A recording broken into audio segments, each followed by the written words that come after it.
Hello and welcome to the Gooner Talk, back again with you guys for another episode of our tactical breakdown series. And in this show, we are recording the final episode of our loan report series for William Saliba. At least we think it's the final episode of the loan. But you never quite know what's going on in the world of William Saliba. I'm very happy to be joined, as usual, by Ben from the Marseille View. How you doing, mate? You good? You well? Good, yeah, good. Relieved that we had a pleasant end to the season, and like you guys, and Saliba was a huge part of that, big part of that success. So, but yeah, relieved that it's over. Looking forward to a bit of a break from the madness. The break never ends here, unfortunately, because transfer season is swiftly upon us, and all of a sudden we're talking all about transfers. A player, though, that doesn't seem to be heading for a transfer this summer, though, is our focus for today, being William Saliba. I want to get kind of your thoughts. We're going to go into some of the statistical comparisons and analysis of his full entire season and comparing to some of Arsenal's stalwarts from this campaign. What have you made of kind of the recent happenings and interviews, not only with Saliba, who came out, after the game against Strasbourg, I think it was, in which he said that, he wanted to kind of discover Champions League football next season, although those quotes, I think, were taken a little bit out of context, and there were certainly some words left out of the interview that he did. And also that Mikel Arteta spoke yesterday to RMC Sport and basically said that, he's an Arsenal player. We want him to come back. We sent him on loan to get regular game time. He's got that, and now he's ready to come back and play. Which is why you send players on loan, right? Yeah. You think so? But no, I mean, yeah, I think I agree with you, and I remember, I mean, we had a bit of a debate internally in our WhatsApp group, the Marseille fan WhatsApp group that we have in the UK, which is like, his comments, some of them were badly translated. I think a lot of the words were taken out of context, and he's smart, and I think, especially now we've seen the backlash that Bouba Kamara is receiving after leaving on the free to Aston Villa, and very, very poor exit, I think, he's just playing the communication game, which is he wants to keep every fan happy, which is, I've had a great time in Marseille. I'd love to continue playing here, but I have a contract at Arsenal, and let's see what they want to do. Which is, it's nothing, there's no indication that he's going to push for a move or anything, right? And, even though Arsenal have missed out on top four, if he's been given assurances he's going to play in the Premier League, even though he could discover Champions League, well, make that his objective to take Arsenal there next season by playing for Arsenal. So, the way that it's been reported in France, so our chairman Pablo Longoria was on RMC Sport just now as well. And he's saying, look, we'd love to do a deal. The player, I think, is quite keen to stay if the option is there. But Arsenal are in charge in this process, and Arsenal have the contract. And he did mention Arsenal's now a club ami, which is a friend club after all the recent transactions. And I don't think he wants to piss anybody off. And I doubt that Arsenal will loan him out again unless he signs a new deal. That's probably the best case scenario for Marseille to get him back. Probably the only scenario. But if he did indicate that he wanted to force an exit, we can't afford whatever asking price Arsenal will want for him. So, it just reads like all the indicators are that he's going to go back to Arsenal and fight for a starting spot, which I would imagine, if he carries on the level he's shown this season, he should walk into that defence. Yeah, it's interesting you say about that. Obviously, we're going to look at some of the stats to White and Gabriel and how he's compared. What has stood out for you across the season? Because prior to his arrival at Marseille, his reputation as an Arsenal player was non-existent because obviously he hadn't played. But in regards to kind of his temperament, there was question marks about his maturity, about some of the actions. We all know about the infamous video, of course, with the French youth national side, I think it was. The interviews that he conducted where, he was quite openly critical about how he was treated, and his expectation wasn't met when he arrived for 27 million pounds from Saint-Etienne, went on loan to Nice, had a good 6 months, came back and was basically still told that he wasn't yet ready and that the club wanted him to play regularly, and so wanted to send him on loan again, and that Arteta said it in his interview, as we mentioned a second ago, that with Wyatt and Gabriel, he wasn't going to play week in, week out, and they wanted him to do that, and he wanted to do that. So what has stood out for you about kind of his growth across this season? He's been one of our best performers, if not, arguably top 3 easily. He's been consistent. He has made a couple of mistakes. Every defender does. Especially 20-year-old ones. Yeah, exactly. But he's been solid. Like the way he sort of adapted to playing in a quite weird tactical system. Sometimes 3 at the back, sometimes 2 at the back. He was encouraged to push forward and drive forward in possession with the ball, to get himself into the penalty area, and to join attacks and stuff. And he's flourished. I think he's learned from a good coach that has a reputation for improving players, and he's played in a similar sort of system and style that Arteta wants has shown at times at Arsenal, and which is copying Guardiola a little bit, and Sampaoli at Marseille tried to do the same, the possession, high tempo, high pressing football. I just think it made sense that he went on loan to a team that was going to play the similar football to what Arteta wants to play, and he's his mentally, his attitude, he's been faultless. He's been really good, never a bad word. Very rarely a bad performance. I think I can remember 2 on the whole season. Considering we went to European Cup semi-finals, so he's played quite a lot of games. Yeah.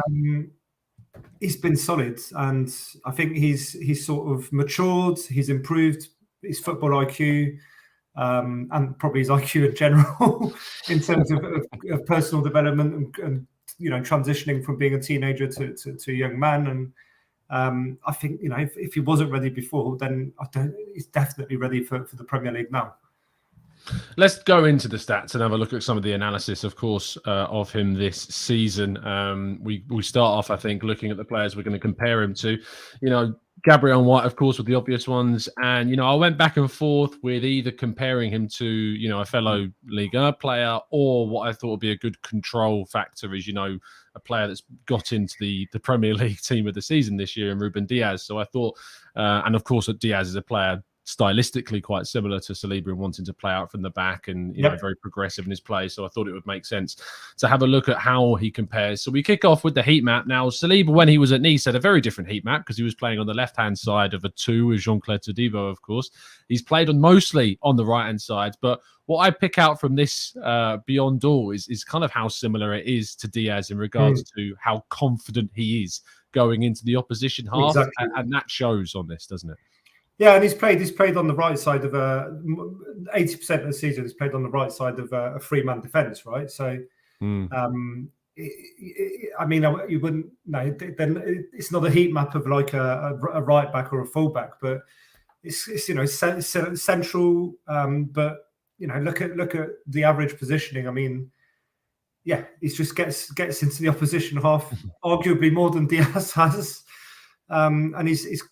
I think when we look at the stats, when we've been doing it over the course of the season, the number of progressive runs, the number of touches he takes in the opposition box and stuff, clearly he's shown that he can play that style of football and he does have that ability.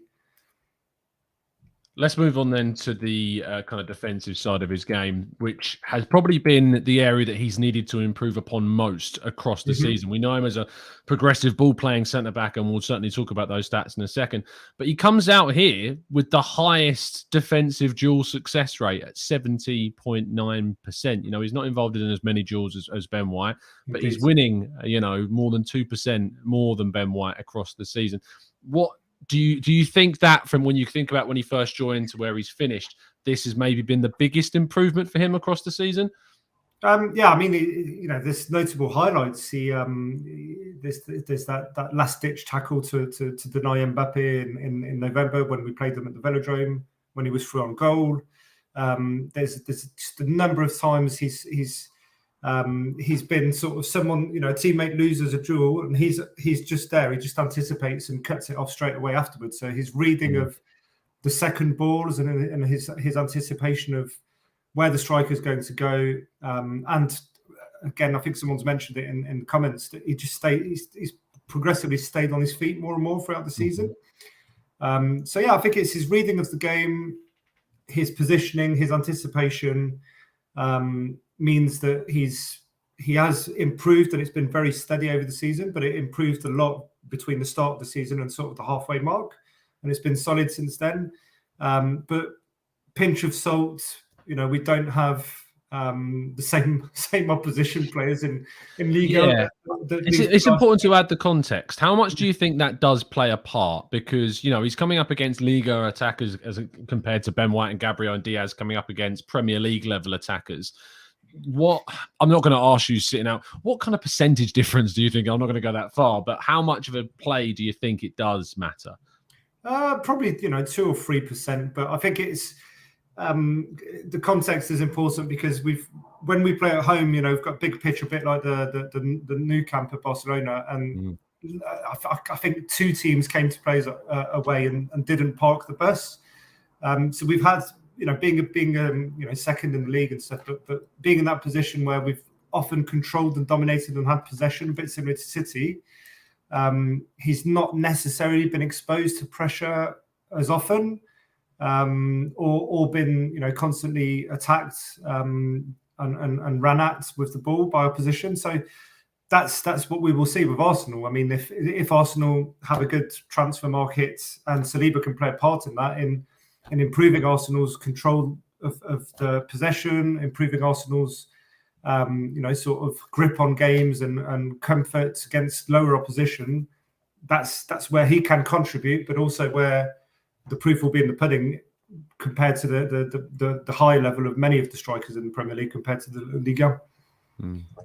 Aerially, this is something I find quite amusing when talking about Ben White, because when Ben White first arrived, the biggest criticism, the biggest concern that fans had about Ben White was actually how good he was going to be in the air. And ironically, across all of the options here, comes out with the best, success rate of aerial duels. Some people might say that's because he's targeted more, so he has more opportunities to win headers. But I actually think that aerially Ben White has done very well. But coming out again second on this list is Saliba. Now, he's got a taller frame. I think he comes in and, will be alongside Gabriel. 6'3", isn't he? Yeah, tallest player in the team. And Gabriel's had a lot of success this season scoring goals. He scored more Premier League goals than any other centre-back in the table this season. Saliba hasn't scored, and it's certainly something that became a theme of our conversation. Against PSG, and they chalked it off with dodgy offsides. But that has been, I think it wasn't a header though, wasn't it? It was like a half volley. It was a tap-in, it was a tap-in. Yeah. So he's not been able to necessarily get those headers on target in those attacking positions, but he is winning headers. But is this something that again has come on leaps and bounds maybe this season? I think from memory, from watching him the last 3 or 4 years, I mean, that's always been a big part of his game due to his frame and his height, right? And that has, I wouldn't say it's come on leaps and bounds, but it's at the level I would expect it to be for someone of his ability and someone of his frame. Interceptions wise, coming out again, second highest, just behind White on this, 4.59, 4.74. Both players like to step forwards. And is this a little bit more of the riskier side of his game? Yes, he gets more interceptions per 90 than most central defenders because he's stepping out more. But when he is kind of usurped at times and taken round or taken out of the game by a quick 1-2 or triangles, do we think that this maybe hides a bit of a vulnerability in his game? It hasn't happened to him that often where he's been taken out, but when he has, he's often trucked back. But I think it's what I was mentioning earlier. It's just his anticipation and reading of the game and how much that's improved. It means that he's always reading when a teammate commits. He's often there to mop up if the player gets around his teammate. So I think it's just a testament to, yes, he plays up higher on the pitch, and that means that with the rest of the team pressing, often he's gonna be the beneficiary of that interception. So that may skew it a bit because of the style of play that Sampaoli's put in place, where the team were constantly chasing down and pressing high up the pitch. But I wouldn't imagine those figures would change massively in the Premier League for him, just because. This season, that's where he's improved a lot, is his reading of the game and his anticipation. In terms of losses, I did expect this to be quite high. And whilst he is the second highest, he isn't as high as Ben White. Now, Ben White has been known, of course, for really playing out from the back, driving forwards with the ball. And we'll see that in some of the progressive run stats a little bit later on. But Saliba has the second highest percentage losses in his own half, at 50%, slightly just under Ruben Diaz, who, again, is someone that likes to go out as far as he can from the back. Do you think that this is, again, if we're talking about vulnerabilities in his game, something that will improve with age as he develops? Yeah, that's part of it. And it's, again, it comes down to the style of play of the team, right? And if you are a team that plays, that is instructed to play out from the back, the likelihood of you losing the ball or a teammate slipping and someone recovering it from the opposition team is going to be increased. So, the numbers are up there, right? I mean, I don't think many people would have expected this if this was this time last year from a player like Saliba, because you guys haven't seen him in action for Arsenal or in the Premier League. So you're constantly sort of trying to guess, aren't you? Second guess all the time. But the numbers are where you would expect them to be for a player of his quality. And he was elected the best young player in the French league, and it's not by accident. Looking at recoveries, unsurprising to see him again quite high up in terms of the percentages of those recoveries in the opponent's half, coming out with 9.2. It's unsurprising that Ben White comes out the highest on this when he's got the highest number of losses. That usually works out similarly tracked across both. Clearances, I mean, I don't look at Marseille as a team that have necessarily been under the cosh for most of the season. So that does make sense why the clearances statistic is considerably lower. That said, Arsenal haven't been a side that necessarily played under the cosh for much of the season, yet Gabriel and White have come out really well because they have defended the box brilliantly. I mean, Arsenal have only conceded a couple of set-piece goals all campaign. It's been a long track of this season, and what Nicolas Jova has done from that coaching perspective has certainly improved that, and I'm sure Saliba will certainly benefit from that as well. Fouls, though, comes out on the lowest on this in regards to fouls, 0.39 fouls per game. Is that unsurprising as a stat, or has he been pretty calm and, as someone said in the chat box earlier on, stayed on his feet for most of the season? Yeah, he has. No, and he was getting called out by refs early on in the season. And then, as I explained, he's developed and probably with coaching and a lot of video analysis work and stuff like that. He's sort of he's a lot more disciplined, and I think it's his anticipation enables him to recover the ball and go to that duel, and also his frame means that he can easily block someone off from the ball and sort of shelter it so it goes out for a goal kick or stuff like that. So I guess I'm quite surprised to see this figure because we tend to get picked on by refs, really? and they're quite keen to book Marseille players for the first foul of the game after 5 minutes. It's quite a regular occurrence for us.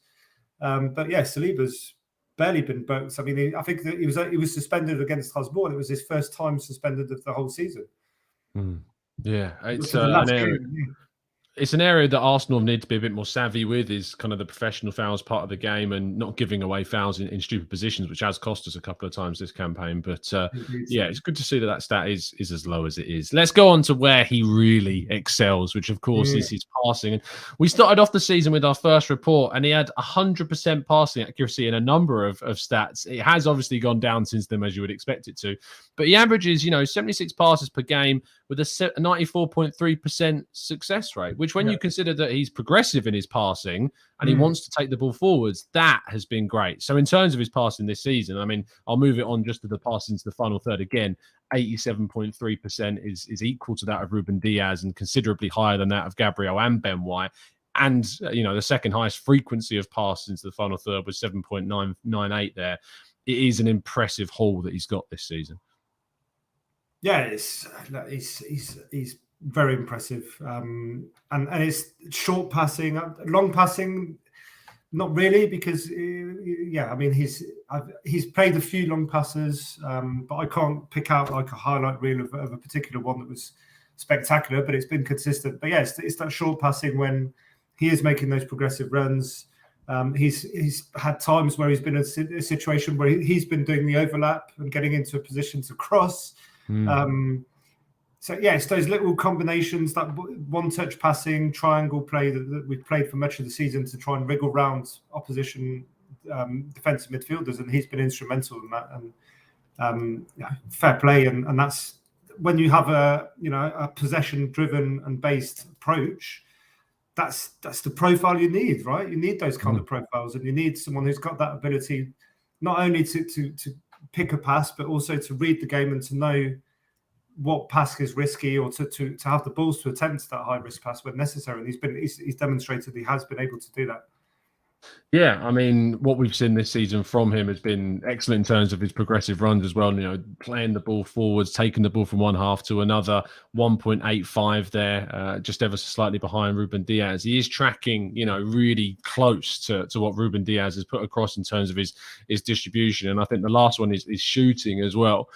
We want this to improve. We want this to get better. We want him to be a threat in the box. He's not scored this season, whereas Diaz and Gabriel both have. White and Saliba hasn't. I think what we've noticed across all of these statistics is actually, kind of how close he is to Ben White, how he's better than him in terms of his passing, how he needs to kind of improve a bit to match Ben White defensively.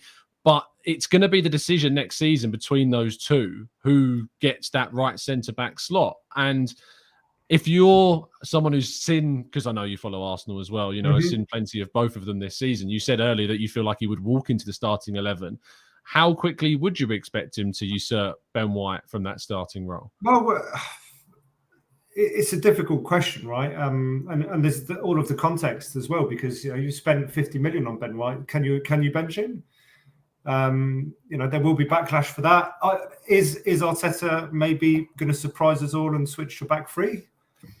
Who knows? So I'm not sure. I don't think so either. But that could be a possibility, right? That would be something that he, I'd imagine he will experiment in training or pre-season and see the feasibility of it, but maybe not used. But I guess it's like it's a difficult one.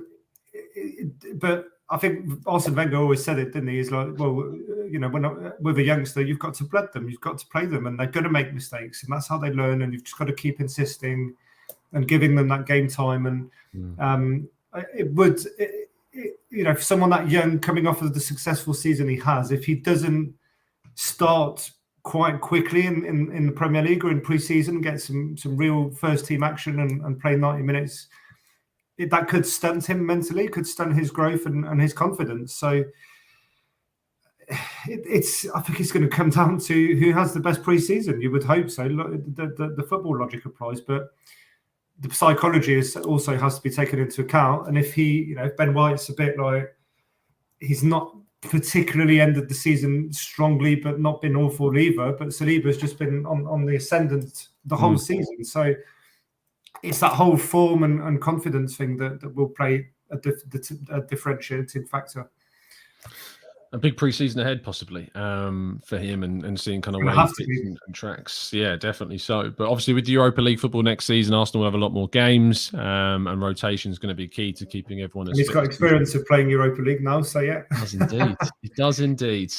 We're going to drop into the chat box for the last 5 or so minutes of the stream to take some of your questions. Olivier, very aptly named for a chat about a French player, says, how was Saliba's coverage of Coquelin? I saw mistakes from him this season. Yeah, Coquelin, he played more often than not as the bottom, of the back three, so the central defender of the back three, and I think Saliba did cover him quite a few times, notably a couple of weeks ago when we lost to Rennes away. The whole team was atrocious. I don't think we had a single shot on target in the whole game, which is really poor, and Rennes were relentlessly attacking us. And Saliba was the only defender that sort of held his own and didn't get regularly exposed on the right side. I think as I was saying earlier, his anticipation and his reading of winning those second balls and getting himself into position to block the progress of the opposition team, whether it's a pass or a run that gets around the teammate. Coquelin has, he should be sending him either a nice thank you card or a Lamborghini. Maybe one day. Especially as Coquelin, his form really dipped in the last 10 games of the season, thank fuck we had Saliba, to be honest, because it was touch and go for a while. I mean, people are pissed off because he made a silly mistake, like a horrible back pass that potentially cost us a European final, right? And yeah, so thank God Saliba was on form, and Luan Perez on the other side was resurgence as well towards the end. Mr. Joe Kerr says, will Saliba be deterred by having a challenge like, Holdini or, of course, White and Gabriel? That's going to play into it, right? Whenever he's gone on loan, it's to be a starter, automatically be a starter. It's part of football. You've got to fight for your place. I don't think he could be in a better condition physically or mentally, confidence-wise, to have that self-belief and go, right, I've bossed it this season. I'm just going to carry on. I think he'll be up for the challenge, and he's got extra incentive now because he's in the French squads.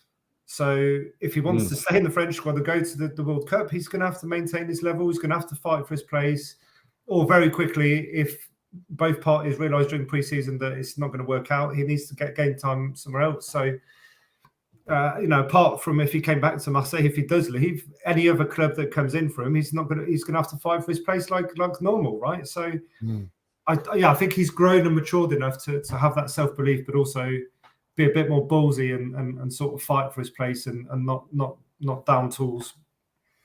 Amira says, is there any aspects of Saliba's game that have surprised you / didn't expect to improve as well as it has done as the season's gone on? Yeah, his anticipation and his football IQ, especially in that tactical system where he's being asked to attack, he's being asked to run forwards, contribute. So yeah, I think especially his anticipation when we do lose the ball in the opposition half and there's a counter attack, he's often been the one that just stops it. Either a tactical foul, but most of the time just by intercepting it because he's in the right place, right time, and he goes up and gets the ball off the striker or the winger who's running in the counter attack. So his reading of the game, and then his passing, his progressive play. I watched him when he was at Saint-Etienne, watched him when he was on loan as well, once he'd signed for Arsenal, when he came back to France last season and stuff. And I didn't expect him to be to have the ability to actually play a part in those in getting forward and contributing to building attacks and being a bit of a playmaker from the back. Let's go to one more. I really like this question actually from Boomer Gooner, who says, would Saliba be the player that he is today without that Marseille loan spell? Is that something you see as having been absolutely necessary to his development? Yeah, I mean, we hate Nice, but not to be disrespectful, I guess. But it's like he's gone on loan to Saint-Etienne, who bottom of the French league. Well, I mean bottom half, and they're fighting for relegation. Then the playoff. Then he went to Nice, who were like mid-table last year, and then the progression's there, right? And progressively he's gone, and this year he came to a team whose clear ambition was to qualify for Champions League football. So it shows that progression. It shows that as he's developed, bigger teams have come in for him on loan now each time for each loan spell, and I just think the pressure, the expectation at Marseille, the stadium, 67,000 of us going mental, flares. Singing relentless ultra expectation of results and the sort of madness that brings with it. It was. He's now. It's a big club. Marseille's a big club in France. We're slowly rebuilding our status in Europe, which will take time. But now he's proven that he can handle pressure. He can handle expectation. He can handle adversity. And that he can be consistent and work with a manager and improve over the course of the season. I think this has probably been his best season of his career easily. Well, yeah, absolutely. I don't think there's any doubt in that at all. I think that for a lot of people, there's a lot of criticism associated with the decision making behind, what's happened with Saliba. People said that, whilst we had players like Socrates and Mustafi and, why wasn't Saliba given a chance? And to be honest, Arteta came in and said, I don't think he's ready yet. He brought in Gabriel in his first summer window. Yep. He partnered in with Rob Holding for most of that. despite how good Saliba is back then, I don't think he deserved to be above Holding in the pecking order at that point. After that, without any loan at all, other than the 17 odd games he played for Saint-Etienne in a season that was curtailed by the pandemic during that season. So he needed to play regularly. He wasn't going to at 18, 19 years of age. He's got that loan to Nice where he improved. Now he came back. Arsenal have gone and signed a £50 million defender in Ben White, which Arteta was desperate to bring in, not only for the quality, but for more Premier League experience and, the homegrown aspect of it as well. And Ben White's been really good. He's in most people's top 5 performers of the season this year. So when he's now gone away and got this regular game time, he comes back to take the role of either Gabriel White, because he can play on either side, but you would think he'd be competing with White most likely. Certainly trying to get ahead of Rob Holding in the pecking order, and I think that would go without saying. I'd be surprised if he isn't, Yeah, exactly. He's definitely got to a stage where you'd say he's easily usurped him already at this point. And he's going to get game time next season, be it starting off in the Cups and the Europa League, but forcing his way into the Premier League contention, especially with how many games that we've got. I think it was a necessary loan. I think that we've handled his development perfectly in the last 18 months, not the summer of 2020, where, everything went wrong when he was in the youth team for sure. But the last 18 months, I think he's been solid. Any final thoughts, Ben, before we wrap up? He's gone forever. but being an Arsenal sympathiser, I'll get to see him in action at the Emirates next year, and hopefully, if I take my Marseille shirt along, he'll come and sign it for me.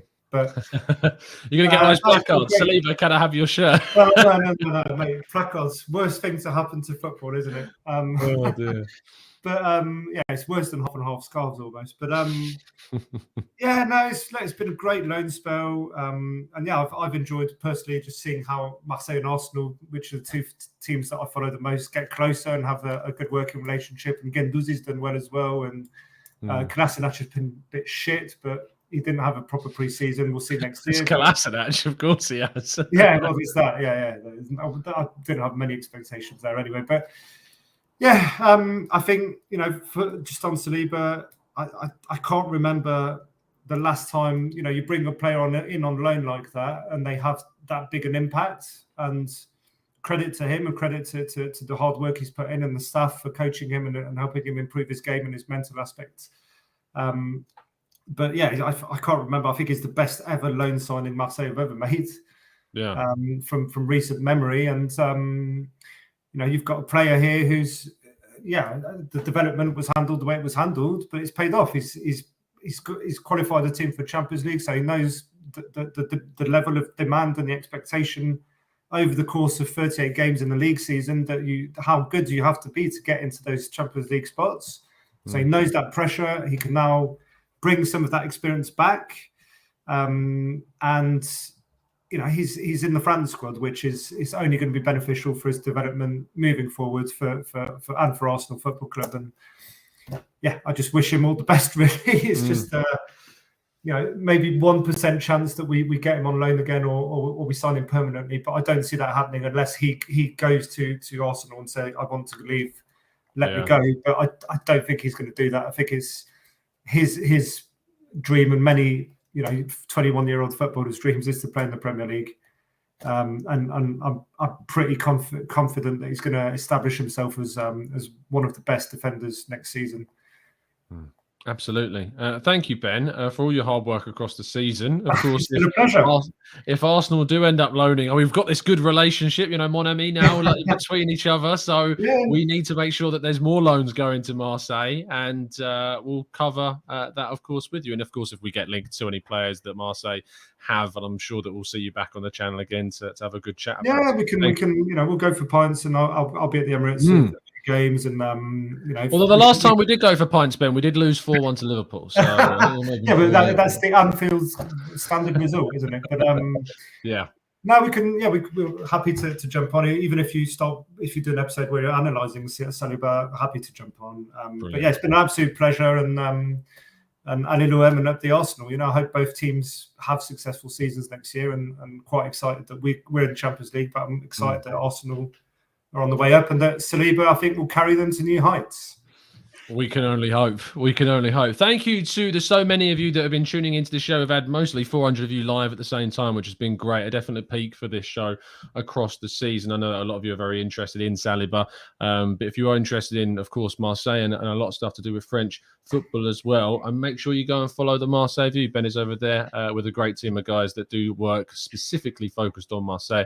And you can find out all more about Guendouzi and how he gets on next season, and Kolasinac, of course, too, and perhaps some more signings if Arsenal send any more players on loan. There was a rumour that we were in for Lacazette yesterday. I was like, please. Well, there you go. Interesting. He's better than Milik, surely. No, he's not. He's got 1 goal in 2022. Come on. Lots of assists, though. Plenty of assists. Yeah, that's another story. But thank you everyone for tuning in. Make sure you drop us a like on the video and subscribe to the channel if you're new. We'll be doing more of these tactical breakdowns on transfer targets throughout the summer with more experts on each of those players. It's been a pleasure to speak to you. I'll see you tomorrow morning at 8 a.m. for the next morning show. And as always, up the Arsenal. And LAOM.